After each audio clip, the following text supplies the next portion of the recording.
Launch 1.0 is critically important because it brings together a group of people who have individually been doing innovative and creative things, and it allows them to receive support and network with others, for them to realize they're not out on a limb by themselves. You know, they're in there pitching ideas and they're getting ideas. You know, it just kind of opens up a Pandora's box of what's possible. Oh, I think it's incredible to bring this many creative minds into one place, and the networking and just the ideas that these folks have come up with. I mean, that's just worth the trip, just to watch people at tables exchange these wonderful ideas and actually to create some really good cohort kind of work. So I think anytime you can bring 100 and something creative minds into one room, you just can't go wrong with that.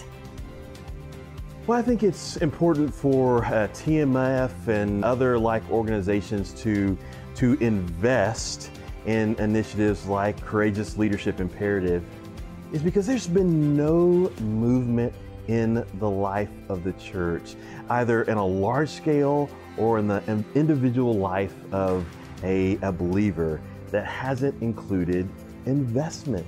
That's what this whole thing is about, investing in people to make an impact in the world. We see it in the life of Jesus and those disciples, calling people and investing in them so that they can make a difference in the world. A lot has been said about foundations being on the edge. You can bring more influence in an annual conference from the outside because you're not constrained by the politics of the annual conference. The whole initiative, jurisdiction-wide, is called Courageous Leadership Imperative, CLI. And so we've talked a lot about courage for what? And ultimately it comes down to courage to innovate. What we know about courage and innovation is that it does not happen in isolation, right? It happens out of community. It happens when you know you're not alone, and so you have courage because you are emboldened by others who are with you. And so we knew that if we were going to create a movement of courage in the jurisdiction, then we had to get some courageous leaders together to start this movement.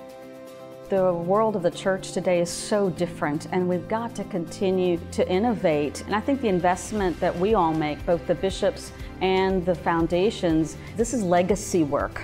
This is long-term work that I believe could change the trajectory for the United Methodist Church and her future.